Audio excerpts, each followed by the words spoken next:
Six thinking hats technique. Dr. D. Bono invented this method of six thinking hats in the early 1980s.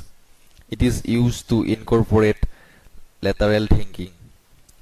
The basis of the technique is that the human brain thinks in distinct ways. Using this technique, the thinking can be accessed and hence planned for use in a structured way.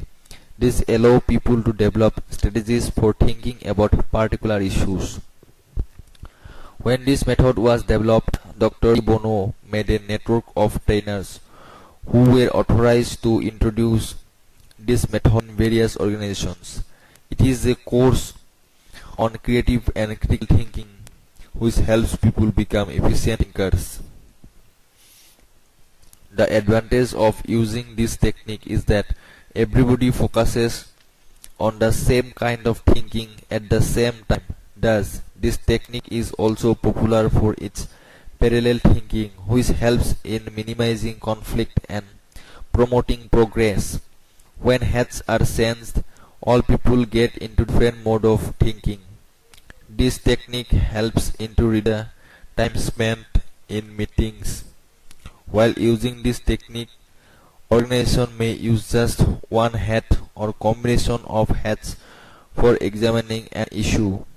Let us try to understand six thinking hats in detail. Number 1. White hat thinking. This kind of thinking includes thinking over facts, figures, information needs and gaps. When a person says that they need some white hat thinking, he wants to convey to his members that it is time to analyze the database instead of arguing or debating on the issue at hand. Number 2. Red hat thinking.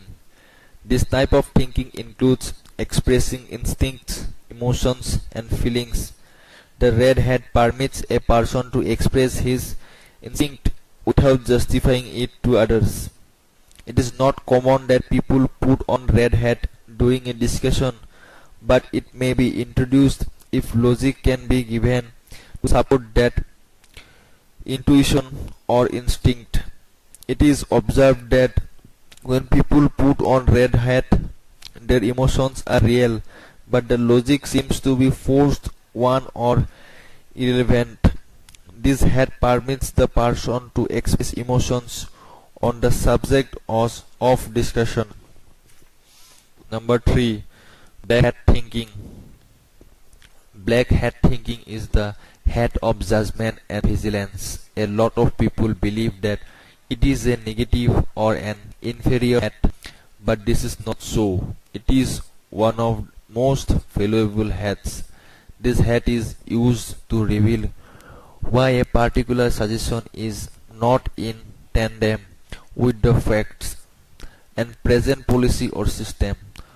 Whenever a person gives such kind of remark on any suggestion, he should be able to logically explain his opinion on this act. Number 4. Yellow hat thinking. This kind of thinking brings out the reasons behind why something would work and why it would benefit the organization. It is usually put on by people when they want to assess the results the proposed action might bring and to find something of value in some past event or strategy. Green hat thinking. Put on your green hat means you need to be creative, suggest some alternatives, and propose some ideas. This hat is generally put on during discussions when they want some changes to be made in the system and wish to seek suggestions from their employees. Last, number 6. Blue hat thinking. Blue hat is the overview or process control hat. It focuses on thinking about the subject. This hat thinking is related to metacognition. In an organization, people say, put on your blue hat, when they want people to think what needs to be thought about the situation in hand. Thus planning to resolve any issue is done through blue hat thinking.